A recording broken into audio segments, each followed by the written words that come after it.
Magandang tanghali, gabi. Welcome back sa inyong lahat. Madaling araw, umaga. Sa inyong lahat dyan, tanghali, mga ka-El Diablo. At I'm back again, Mr. El Diablo. At tayo ay mag-ampalaya tayo. Ampalaya at hipon, mag-isa tayo. Okay? So, yun. Content ngayon di ampalaya, mag-isa tayo ng ampalaya. But anyways, ampalaya, ingredients, hipon, choice ninyo, giniling, whatever. Matis, sibuyas bawang, at maraming itlog. At huwag kakalimutan, yun lang pangalat natin. Asen. Ano? Alright. Next! Isang blue. Pagkatapos sa mga kaele, nagpainit ako ng papainitin natin itong kawali. And then, yun nga, wala pa itong mantika. Nagpainit ako ng asin. Frozen yung ano natin, di ba? Konti lang. Okay. Takpan. Hanggang maluto siya na maigi.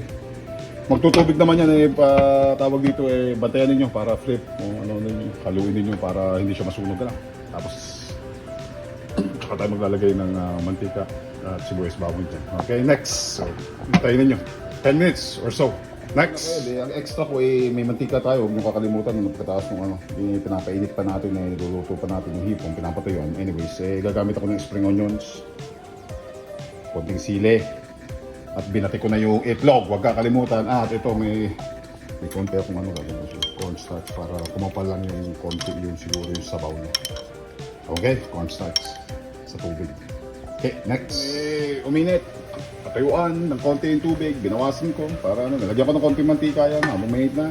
Igisa nyo ng konti lang yan. Bayaan nyo lang muna dyan. Sama nyo na lahat yung sibuyas bawang sili ninyo. On the side. Ayan lang natin lumambot yan. Sibuyas bawang sili. Ilagay na rin natin yung kamatis natin para maluto siya ng dagdag lasa rin yan. Tinabi ko lang yung para hindi na tayo tinabi lang yung hipon para hindi na tayo separate pa Kaya lang natin maluto yan at haluin pagtapos lumambot ng konti. Okay, lalagay natin yung susunod na ingredients natin. Okay, next, haluin nyo lang maigi. Okay, para yung lasa. May konting mantika, nilagyan ko. Okay? Sarili niyang yung sarsa. Para may konting bite na yung sili. Next! At ayun, kumulo. Nilagay natin yung ampalaya natin. Naluto ng konti. Haluin nyo ng konti, may may konting sabaw. Nilagyan ko ng, huwag kakalimutan lagyan yung paunti-unti na asin. Ayon sa inyo, pero yung asin syempre. Para maglasa lang. Matulurugin. Haluin natin. Ayan, asin natin. Haluin natin kung anong paminta. Masarap.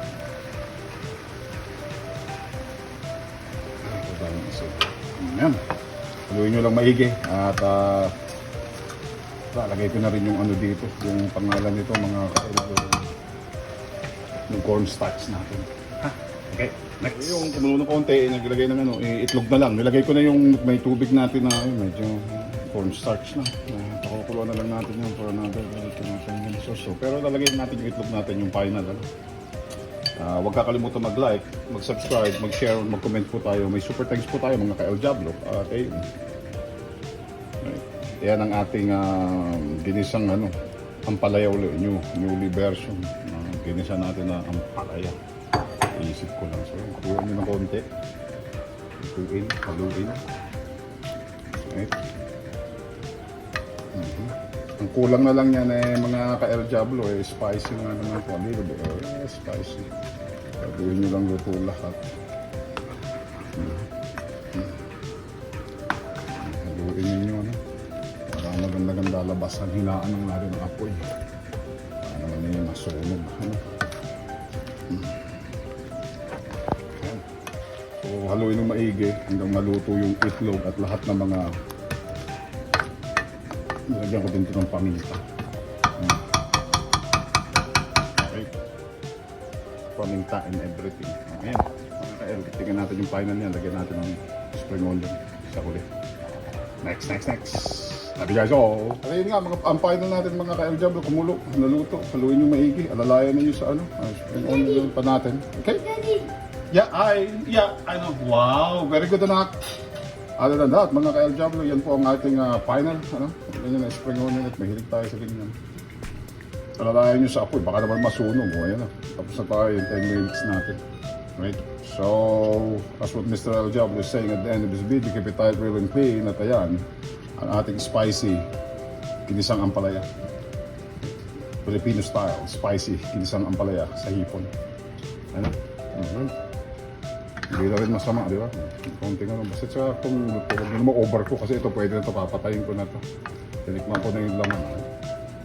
Right? Not too bad. Right? Like, button, subscribe, share po tayo at maraming salamat po sa lumat bago na tumatangkilik po ng ating